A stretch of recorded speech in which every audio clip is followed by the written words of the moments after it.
Hello student, पिछले video में हमने objectives of ratio analysis discuss किए थे।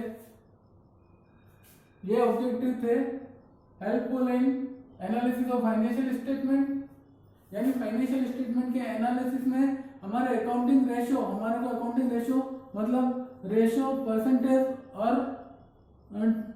इनकी जरूरत पड़ती है, तो उससे रेशियो सिंपल हो जाता है।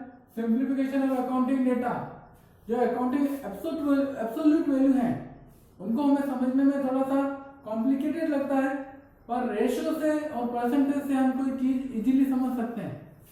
हेल्पफुल इन कंपैरेटिव स्टडी, किसी का कंपैरिजन करना है तो हम परसेंटेज से ज्यादा बेटर वे में कंपेयर कर पाते हैं, तो कंपैरिजन इजी हो जाता है। नेक्स्ट है helpful in locating weak spots, business में किस डिपार्टमेंट में या किस सेक्टर में या सेगमेंट में वीकनेस है उसका पता चल जाता है, और किसमें साउंडनेस है उसको का पता चल जाता है, और उस वीकनेस को हम आइडेंटिफाई करके उसको इम्प्रूवमेंट करने की कोशिश कर सकते हैं। फिर helpful in forecasting, previous data को हम समझ के और रेशियो को समझ के और ट्रेंड को समझ के हम फ्यूचर के लिए फोरकास्टिंग कर सकते हैं कि हमारी सेल्स अभी इतनी बढ़ी है तो फ्यूचर में कितनी हो जाएगी और बाद में कितनी हो सकती हैं, तो हम फ्यूचर के लिए फोरकास्ट कर सकते हैं। और नेक्स्ट है helpful in estimate trend of business, हमारा बिजनेस पास्ट 5-6 सालों का अगर हम कंटिन्यूस बढ़ रहा है तो हम ये ट्रेंड का पता लगा सकते हैं कि हमारा ट्रेंड बिजनेस का इंक्रीजिंग है या बिजनेस का डिक्रीजिंग ट्रेंड है। अब बात करते हैं लिमिटेशन ऑफ अकाउंटिंग रेशियो, तो इसके कुछ एडवांटेज है तो कुछ लिमिटेशन भी हो सकती है। तो मेनली जो फाइनेंशियल अकाउंटिंग की जो लिमिटेशन है वही लिमिटेशन इनकी भी है रेशियो एनालिसिस की। फाइनेंशियल स्टेटमेंट एनालिसिस की जो लिमिटेशन है वो भी इसी की अकाउंटिंग रेशियो की भी लिमिटेशन है। First is false accounting data gives false ratio, अगर हमारा अकाउंटिंग जो की है फाइनेंशियल अकाउंटिंग उसमें कोई मिस्टेक है तो वो ऑब्वियसली उसके रेशियो में भी मिस्टेक ही होगी, उसमें भी रॉन्ग कंक्लूजन निकलेगा।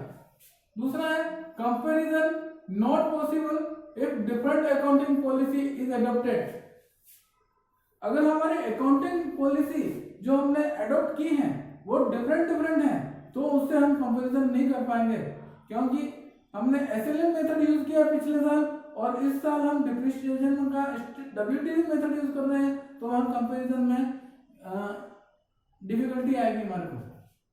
या एक फर्म ने दूसरी अकाउंटिंग पॉलिसी अडॉप्ट कर रखी है और हमारी अकाउंटिंग पॉलिसी कुछ अलग है, जैसे वैल्यूएशन ऑफ स्टॉक का मेथड उनका अलग है और हमारा अलग है, डिप्रिसिएशन मेथड चार्जिंग का उनका अलग है और हमारा अलग है, तो उसमें फिर हम कंपेयर नहीं कर पाएंगे। तो वो रेशियो जो कंपेयर करेंगे उनके रेशियो और हमारा रेशियो, तो वो एग्जैक्टली कंपेरेबल नहीं है।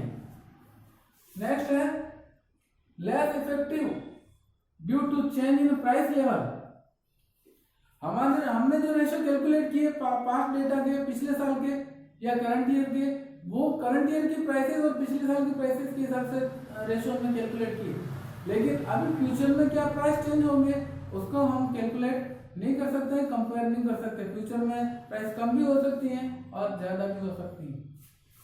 Next is wrong conclusion in absence of absolute data, कितनी बार हम रेशियो से कंपेयर करते हैं परसेंटेज से, वो हमें ठीक लगता है कि ये हमारी फर्म ठीक काम कर रही है, लेकिन एब्सोल्यूट डेटा को अगर हम उससे कंपेयर करें तो वो रिवर्स रिजल्ट दे सकती है। फॉर एग्जांपल एक्स फर्म की प्रॉफिट 50,000 है और प्रॉफिट उसकी सेल्स 1 लाख है, तो इसका जीपी रेशियो है वो 50% हो रहा है। हमारी का फर्म का रेशियो प्रॉफिट 6,000 है और सेल्स 10,000 है इंटू 100, तो ये 60% हो रहा है। तो अगर परसेंटेज वाइज कंपेयर करें तो हमारी फर्म बेटर काम कर रही है, हमें लगता है कि हम बेटर है इस फर्म एक्स से, लेकिन एब्सोल्यूट फिगर से हम कंपैरिजन करें तो यहाँ पर हम वीक, हमारा परफॉर्मेंस थोड़ा वीक है और इनका थोड़ा इम्प्रूव्ड है। तो एब्सोल्यूट में इसका इम्प्रूव्ड है और हमारा वीक है। वाइल परसेंटेज से कंपेयर करेंगे परसेंटेज से तो हमारा इम्प्रूव लग रहा है, इनका वीक लग रहा है। तो एब्सोल्यूट कितनी बार क्या होता है, परसेंटेज में कुछ एक्स वाई की वैल्यू, वाई का परफॉर्मेंस ठीक लग सकता है, लेकिन एब्सोल्यूट में इसका परफॉर्मेंस डाउन शो हो रहा है। तो एब्सोल्यूट फिगर के एब्सेंस में हम एग्जैक्टली कंपेयर नहीं कर पाते हैं। नेक्स्ट है limited use of single ratio. तो सिर्फ एक रेशियो से या सिंगल रेशियो से हम कोई कंक्लूजन डिटरमाइन नहीं कर सकते हैं, कोई कंक्लूजन फिक्स नहीं कर सकते हैं। फॉर सपोज करंट रेशियो किसी फर्म का 2:1 है, तो करंट रेशियो इसका 2:1 है, इसका परफेक्ट लग रहा है, लेकिन इसी का क्विक रेशियो 0.5:1 है। तो फिर यहाँ पर ये दोनों को अगर जॉइंटली हम उनका कंक्लूजन निकालेंगे तो ये पुअर फाइनेंशियल पोजीशन उसकी मानी जाएगी। तो सिंगल रेशियो से हम किसी चीज का एस्टिमेट नहीं कर सकते, किसी फर्म का एस्टिमेट नहीं कर सकते। Next is window dressing. कितनी बार हम रेशियो एनालिसिस करते हैं और उसको इंटरप्रेट करते हैं, तब हम बायस हो जाते हैं और चीज को बड़ा चढ़ा के बता सकते हैं। तो जो अकाउंटेंट होगा वो चीज को बड़ा चढ़ा के बताएगा।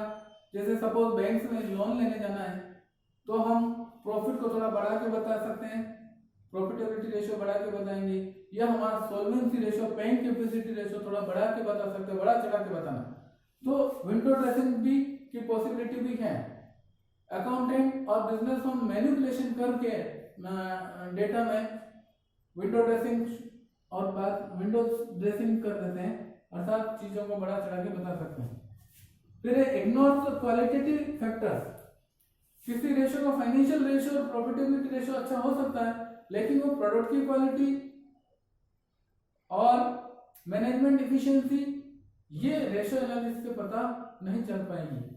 और नेक्स्ट है effect of personal ability and bias of the analysis. तो जो एनालिसिस करता है तो ये पर्सन टू पर्सन थोड़ा डिफरेंट आ जाएगा। एक व्यक्ति ने एनालिसिस किया और दूसरा मैंने एनालिसिस किया, वो उस एनालिसिस में फर्क आ जाएगा, क्योंकि उसकी एबिलिटी और क्या है और मेरी एबिलिटी क्या है उसमें फर्क है। वो बायस्ड है और मैं बायस्ड नहीं हूं, तो भी वो एनालिसिस में फर्क आ जाएगा। तो कितनी बार एनालिसिस बायस हो जाता है एनालिसिस करते समय। सपोज बैंक मैनेजर हमारी फाइनेंशियल स्टेटमेंट का एनालिसिस कर रहा है, हमने लोन के लिए अप्लाई किया, वो एनालिसिस कर रहा है, वो हमारा पहचान वाला है, तो वो थोड़ा सा एनालिसिस में बायस हो जाएगा और हमारी फर्म को अच्छा बता देगा रेशियो एनालिसिस के थ्रू। तो यहाँ बायसनेस भी हो सकती है। अब बात करते हैं क्लासिफिकेशन ऑफ रेशियो। रेशियो कितनी प्रकार से होते हैं, रेशियो का क्लासिफिकेशन कैसा है। तो रेशियो क्लासिफिकेशन ऑफ रेशियो, तो फर्स्ट है स्ट्रक्चरल क्लासिफिकेशन, यानी फाइनेंशियल और रेवेन्यू के स्ट्रक्चर के हिसाब से हम क्लासिफिकेशन करते हैं। तो फाइनेंशियल पोजीशन, फाइनेंशियल स्ट्रक्चर के हिसाब से क्लासिफिकेशन करते हैं, तो हम बैलेंस शीट रेशियो कैलकुलेट कर सकते हैं। तो जो बैलेंस शीट के आइटम्स हैं, एसेट्स और लायबिलिटी का आपस में जो रेशियो निकालते हैं वो बैलेंस शीट रेशियो कहलाते हैं। For example debt equity ratio और प्रोप्राइटरी रेशियो, ये रेशियो कैलकुलेट करने में सारी वैल्यूज बैलेंस शीट की ही होती हैं, तो इनको बैलेंस शीट रेशियो बोलते हैं। दूसरा है financial statement, statement of profit and loss ratio. तो ये रेशियो कैलकुलेट करेंगे, तो जो भी रेशियो कैलकुलेट करेंगे इसमें सारी आइटम और financial values profit and loss account की ही होगी, बैलेंस शीट की इसमें एक भी नहीं होगी। तो ग्रॉस प्रॉफिट रेशियो कैलकुलेट करने में हम जो फाइनेंशियल वैल्यू लेंगे वो प्रॉफिट एंड लॉस रेशियो से ही लेंगे। दूसरा है operating ratio. Operating ratio calculate करेंगे तो जो भी दोनों वैल्यू लेंगे, सभी वैल्यू जो भी वैल्यू लेंगे वो फाइनेंशियल स्टेटमेंट यानी प्रॉफिट एंड लॉस स्टेटमेंट की वैल्यू ही होगी, बैलेंस शीट की इसमें नहीं होगी। ये कैलकुलेट करते समय सिर्फ बैलेंस शीट की वैल्यूज होगी, इसमें सिर्फ प्रॉफिट एंड लॉस अकाउंट की वैल्यूज ही लेंगे। दूसरा है कंबाइंड रेशियो। कंबाइंड रेशियो का मतलब कोई रेशियो कैलकुलेट करेंगे, suppose return on investment ratio, तो प्रॉफिट जो लेंगे वो प्रॉफिट एंड लॉस स्टेटमेंट से लेंगे और इन्वेस्टमेंट लेंगे वो हम बैलेंस शीट से लेंगे। यानी कुछ आइटम बैलेंस शीट की होगी, कुछ प्रॉफिट एंड लॉस अकाउंट की होगी, उन दोनों में आपस में रिलेशन एक्सप्रेस करने के लिए हम कंबाइंड रेशियो कैलकुलेट करते हैं। For example return on investment ratio, दूसरा है अर्निंग पर शेयर रेशियो।